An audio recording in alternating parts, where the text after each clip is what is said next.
microphone. I am one of the newer members at the church. And Laura came to me and asked me to speak. I was a little apprehensive about it, but I did sign up and been working on it. My daughter can tell you for months and months, and last night threw it all away and created something different. Was up till 3 doing it, and ironically, it connects with your opening. It connects with it is all woven together, which is kind of interesting. But I did take a master's class, and I did my thesis on the experience of mental health and suicide with my daughter. And they encouraged me to write a book, to take my thesis and turn it into a book. So we turned it into a poetic memoir, and I didn't do it unless she had agreed to it. And I allowed her to choose the cover, and she was involved in every step of the way. So my spiritual connection to my daughter, Caitlin, began June 23rd, 1995. The day before my brother's wedding is when I found out I was pregnant. I was single, so I was a little bit nervous. Didn't know how my family would take it. But life gave me that gift on February 19th, a beautiful baby girl. And my biggest fears with my daughter, not understanding her, not helping her, not being able to protect her. Those were the fears I had. As a result, I realized I was holding on too tight. In one of the poems that I wrote was Life Lost, because I realized I was holding on too tight. April 29th, 2010. The invisible blade stabs, forever wounding a mother's heart. Precious memories shattered, now torn, discarded, broken, and some forever destroyed.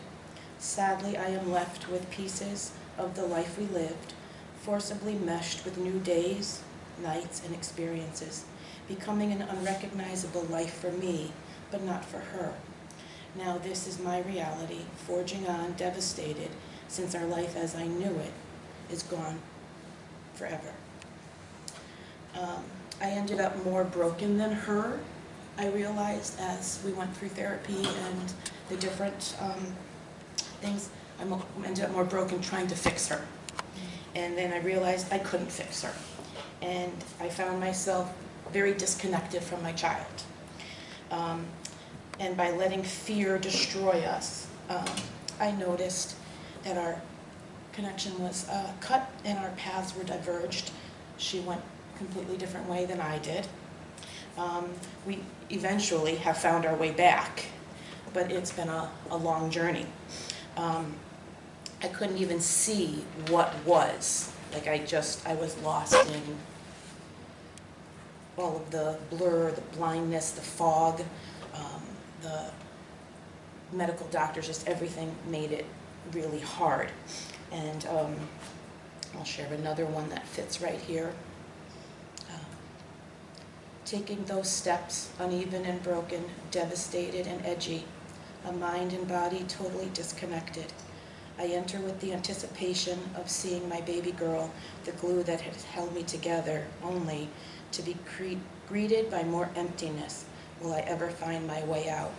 And that was upon walking into the middle school after getting the phone call that she was suicidal and had attempted at school. So the problem I had was damaging me more than I had realized. I was seeing in her me. I felt I was taking on all of the demons that were devouring her. And I had to show up to my life's arena, ready for combat, a combat with that I wanted no part of, but was thrust into.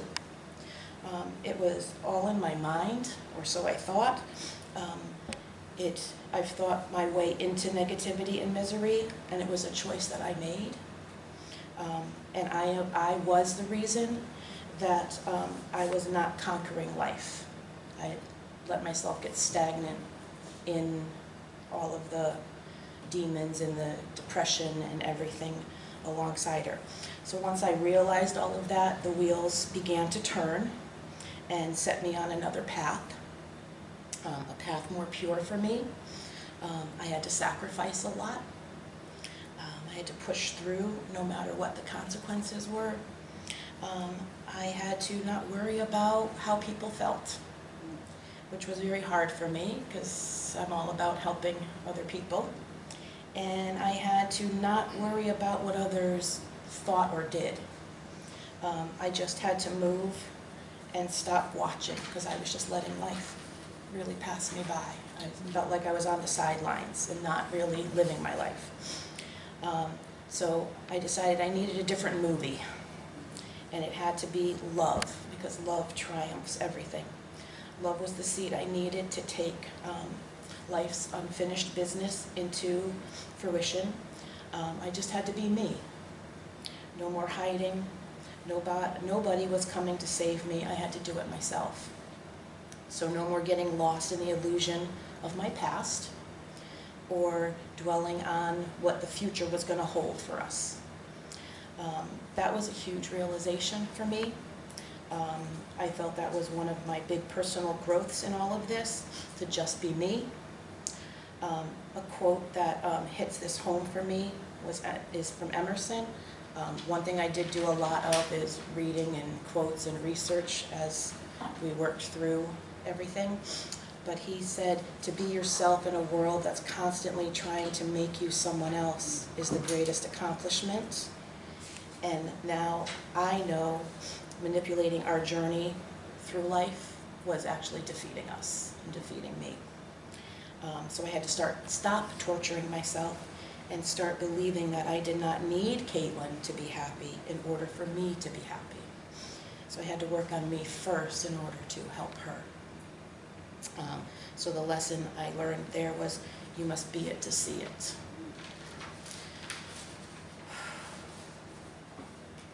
I had to be the one to do it.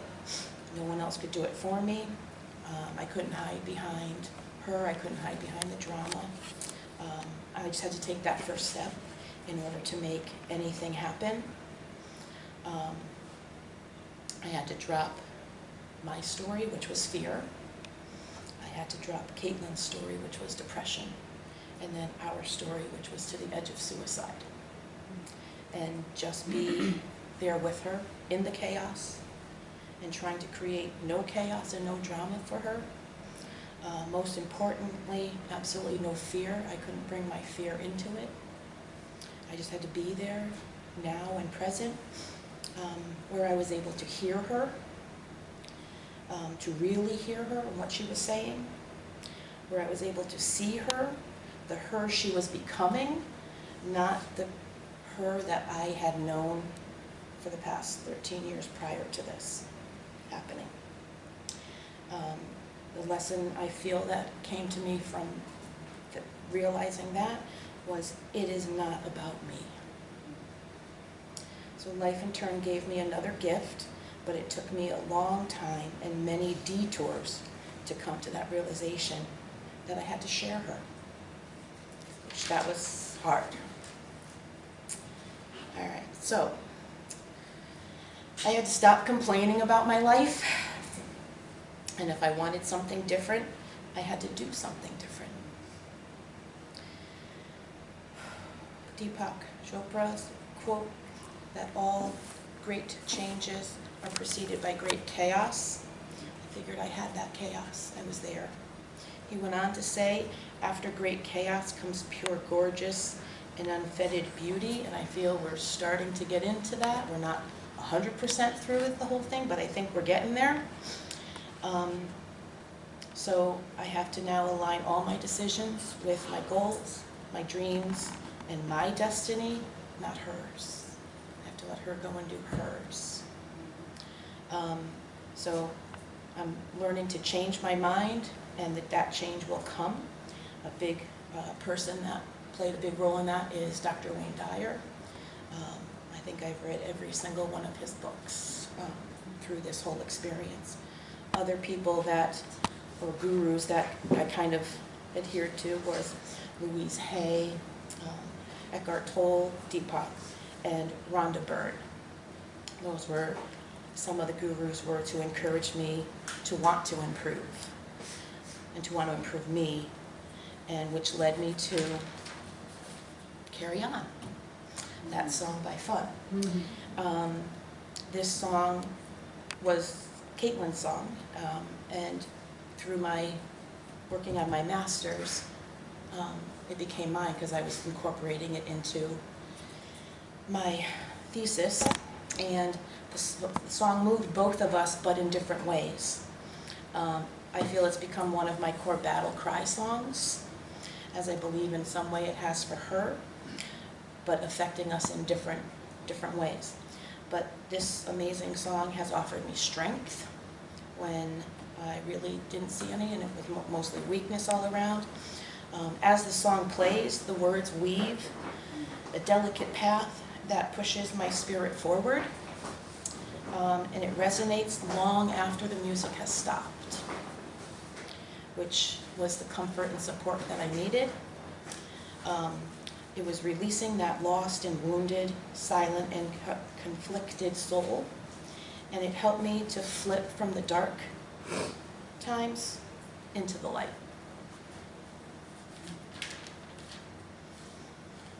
Uncovering me was the gift, walking alongside my daughter, traveling on her personal journey with depression and running its course to the edge of suicide.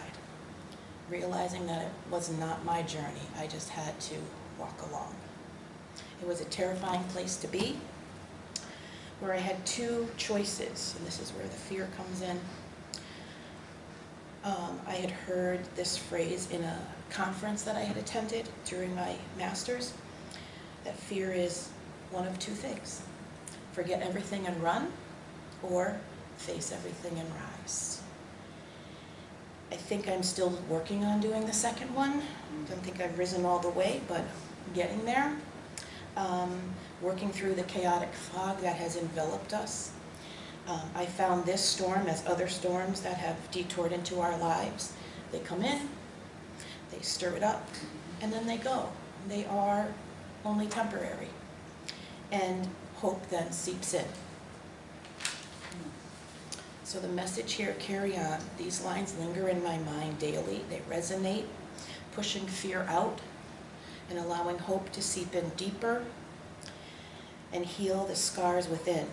So the message I have for one and all today is, no matter the ordeal, just stop, breathe, be, and carry on. In my opinion, that carrying on is the key to surviving difficult times. Life broke me.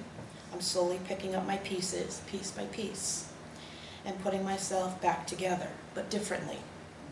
I was fighting so hard to go back to the same life, but it was too hard. That's the lesson learned. Different. It's okay to be different. I can't control the future, and I am being me. I love Christmas time, and Caitlin can attest, all I do is watch Hallmark and Christmas movies on the Christmas channel. It's 24/7, Christmas in July. But yesterday, there was a character who said these words, and I just thought it fit perfectly with where I was going today. And he had said, no one is ever who they are supposed to be, since people unfold in so many unexpected ways. And Caitlin unfolding the way she did pushed me into the journey that I was supposed to be on all along, but wasn't.